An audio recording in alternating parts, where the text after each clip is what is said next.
அடுத்த சம்பவம் மோடியின் போன் கால் அதிரடி காட்டிய ஈரான் ஹார்முஸ் ஜலசந்தியை பிளந்து கொண்டு வரும் இந்திய கப்பல்கள்.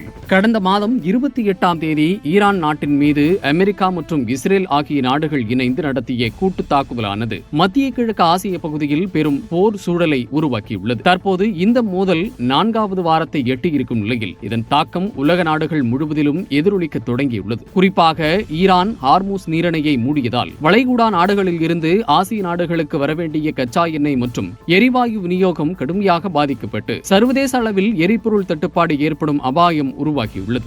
இத்தகைய பதற்றமான போர் சூழலுக்கு மத்தியில் ஹார்முஸ் ஜலசந்தியில் சிக்கி தவித்த இந்திய கப்பல்கள் ஒவ்வொன்றாக பாதுகாப்பாக வெளியேறி வருவது இந்தியாவிற்கு ஒரு நிம்மதி தரும் செய்தியாக அமைந்துள்ளது. அந்த வகையில் பைன் கேஸ் மற்றும் ஜக் வசந்த் ஆகிய 2 பிரம்மாண்ட சமையல் எரிவாயு சுமந்து வரும் கப்பல்கள் ஹார்முஸ் நீரிணையை வெற்றிகரமாக கடந்து தற்போது இந்தியாவை நோக்கி தங்கள் பயணத்தை தொடர்ந்துள்ளன. இதில் பைன் கேஸ் கப்பலானது ஓமான் கடல் பகுதியை தாண்டி அரபிக்கடலில் மணிக்கு 12 நாட்டிக்கல் மைல் வேகத்தில் விரைந்து கொண்டிருக்கிறது. இந்த இரு கப்பல்களும் வரும் மார்ச் 28ஆம் தேதிக்குள் இந்திய துறைமுகங்களை வந்தடையும் என்று எதிர்பார்க்கப்படுகிறது. ஈரான் அதிகாரிகளின் முறையான அனுமதியை பெற்று அந்நாட்டின் லார்க் மற்றும் கெஷம் தீவுகளுக்கு இடையே அமைந்துள்ள பாதுகாப்பான கடல்வழி பாதையை பயன்படுத்தியே இந்த இந்திய கப்பல்கள் வெளியேறியுள்ளன. போர் சூழலில் தாக்குதலுக்கு உள்ளாவதை தவிர்க்கும் பொருட்டு இந்த கப்பல்கள் தங்களின் இருப்பிடத்தை காட்டும் தானியங்கி அடையாள கருவி AIS மூலம் இந்திய கப்பல் மற்றும் இந்திய ஊழியர்கள் என்ற செய்தியை தொடர்ந்து ஒளிபரப்பி வருகின்றன. இந்த 2 கப்பல்களும்